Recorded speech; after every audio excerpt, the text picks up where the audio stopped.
कहा था संधारित्रों के समूहन से संबंधित प्रश्न और उसके साथ ही साथ संधारित्र में विद्युत धारिता से संबद्ध पद को भी हमने बताया था कि इसको कैसे सामान्य तरीके से ज्ञात कर सकते हैं। आपको हमने एम करीम की किताब में पेज संख्या 408 में दिए हुए प्रश्नों का एक एक्सरसाइज में हमने कुछ सिलेक्टेड क्वेश्चन जो अलग अलग टाइप के हैं वो बोर्ड पर हम पहले से लिखे और इन प्रश्नों को हम आपको हिंदी लिखकर इसका कारण सहित समाधान करेंगे और उस पूरे एक्सरसाइज को आप आसानी से सॉल्व कर सकते हैं। या फिर अगर आपके पास किताब उपलब्ध नहीं है तो आप किसी भी राइटर की किताब से या इंटरमीडिएट की परीक्षा का सेट पेपर हो उस पेपर से आप हल करेंगे तो इस टाइप के क्वेश्चन जो हम लोग के ऑब्जेक्टिव टाइप होता है उसमें 4 या 5 की संख्या में निश्चित रूप से होता है। आप प्रश्न पत्र निकाल कर देख सकते हैं इस बात की पुष्टि के लिए। अब आपको जैसे आज हम बता रहे हैं कि कैलकुलेट, अब तक हमने जो थ्योरी बताया है उसमें संधारित्रों का उभयनिष्ठ विभव अब केवल एकमात्र बताना है तथा संधारित्रों में संचित ऊर्जा। लेकिन उसके अतिरिक्त अब तक हमने जो थ्योरी बताया है उसी थ्योरी को आधार मानकर आपको क्वेश्चन हम बता रहे हैं। अब जरा ध्यान दीजिएगा, अगर थ्योरी आपको समझ में आया होगा तो ये कितना आसानी से आप इसको समझेंगे। और ये देखिए, calculate the capacity of a metal, calculate the capacity of a metal sphere of radius 1 metre in air. यानी एक धातु का गोला है, एक धातु का गोला है, एक धातु का गोला है जिसकी त्रिज्या r मतलब रेडियस त्रिज्या है 1 मीटर इन एयर, मतलब एयर का मतलब अगर दे दिया तो आप समझ रहे हैं एप्सिलॉन 0। और इसका मतलब कैलकुलेट द कैपेसिटी, यानी क्या निकालना है, धारिता। क्या निकालना है, धारिता। आपको याद होगा हमने आपको बताया था गोल कोश की धारिता। इसको जब सॉल्यूशन में लाएंगे तो पहला क्या है वो गोल कोश की धारिता, गोल कोश की धारिता यानी capacity of metal sphere, capacity of a metal sphere, capacity of a metal sphere बराबर 4 pi epsilon 0r, 4 pi epsilon 0r। आपने पढ़ा होगा वो 4 पाई एप्सिलॉन 0r, ये सूत्र आपको हमने साबित किया है और आप पहले वाले वीडियो में देखिएगा तो उसमें दिया भी होगा। तो बाबू आप सबको पता है कि 1/4 पाई एप्सिलॉन का मान 9 गुने 10 के पावर 9 एसआई यूनिट होता है।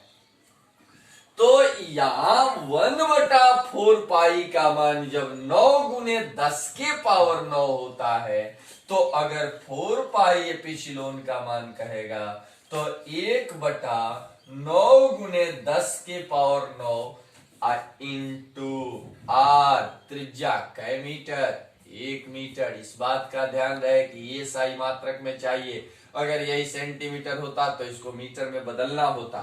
तो 1 मीटर और 1 से जब गुना करेंगे तो 1/9 गुने 10 के पावर 9 और इसका मात्रक धारिता का होता है फैरेड। ये आपका बन गया। अब सोचिए कितना आसान क्वेश्चन है, सब 1 नंबर वाला में पूछता है, एग्जाम कंपटीशन में भी पूछता है और आपके इंटरमीडिएट एग्जाम में भी पूछता है।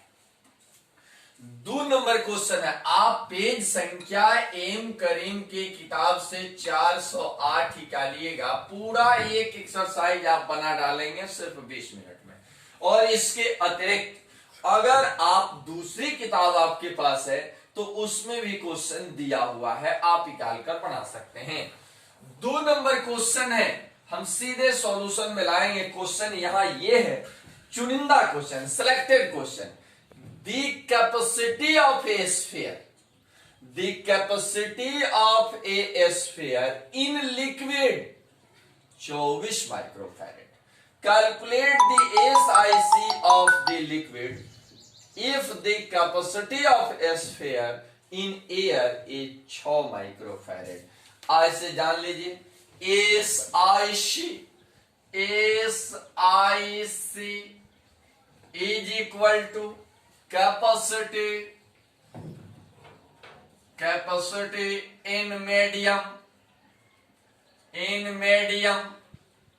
बटा capacity in air, capacity in air माध्यम में धारिता बटा हवा में निर्वात में या शून्य में धारिता।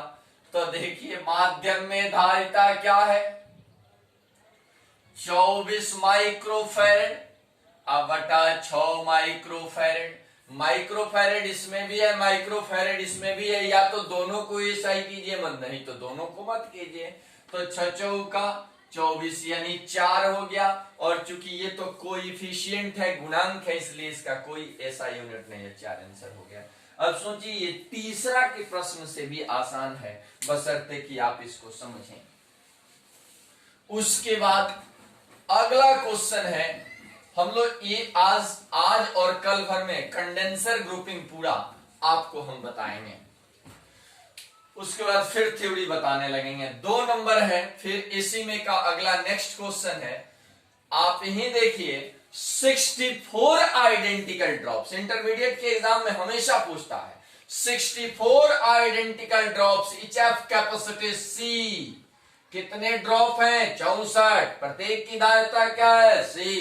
Combine to a big drop, what will the capacity of a big drop? कहता है कि 64 समरूप बूंदें मिलकर एक बड़े बूंद का निर्माण करते हैं, और ये छोटे बूंद की धारिता यदि C है तो बड़े बूंद की धारिता क्या होगी?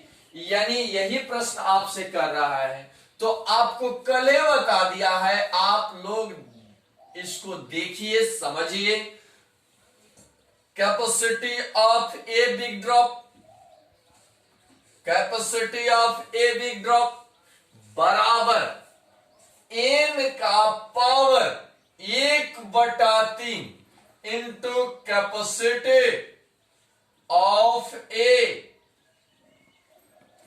Small drop. यानी बड़े बूंद की धारिता कल ही बताया था कि C इज इक्वल टू हो जाएगा, बड़ा C is equal to n to the power of 1/3 into small c। यानी बड़े बूंद की धारिता कल ही बताया था बराबर n के पावर 1/3 इंटू c। अब सोचिए घातांक करने का क्वेश्चन, 64 का पावर 1/3 इंटू c। 64 का पावर 1/3 का मतलब क्या हुआ? 64 पावर 1/3 मतलब हुआ 4 गुणे 4 गुणे 4 पावर 1/3। 4 का गो है 3 इंटू 1/3, 3 3 कैंसिल हो गया, 4 पावर 1 यानी 4 हुआ, यानी 4c।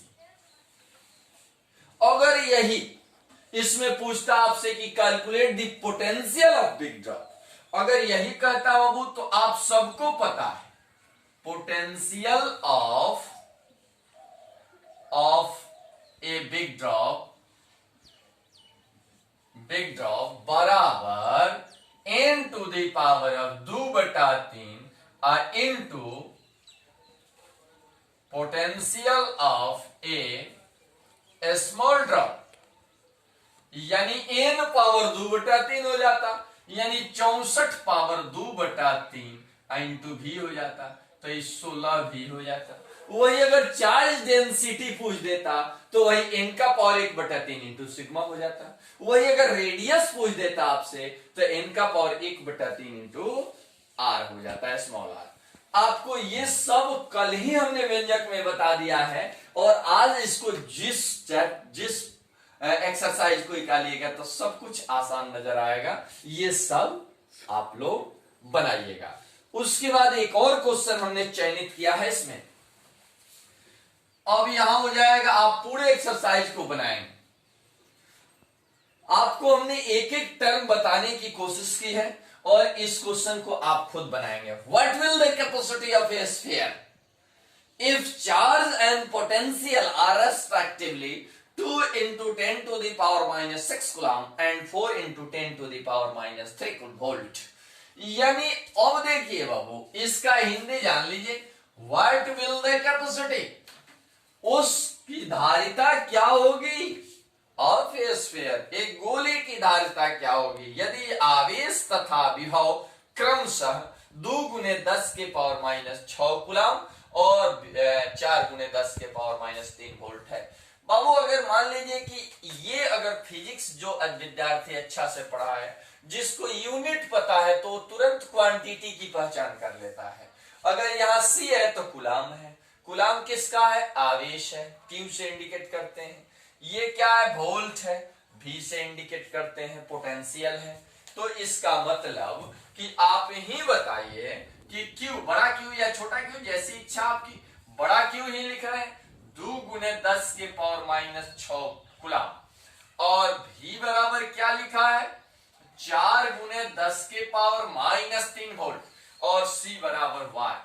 तो रोज प्रतिदिन हम लोग पढ़ते हैं कि सूत्र क्या है, चूंकि सी बराबर क्या होता है क्यू बाई वी, तो क्यू का वैल्यू रख दिया जाए तो 2 गुने 10 के पावर माइनस 6, अभी है 4 गुने 10 के पावर माइनस 3, 2 एकम 2, 2 दूनी 4, 1/2 गुने 10 के पावर माइनस 6 प्लस 3, यानी 0.5 गुने 10 के पावर माइनस 3, अर्थात 5 गुने 10 के पावर माइनस 4, और इसका मात्रक होगा फैरेड।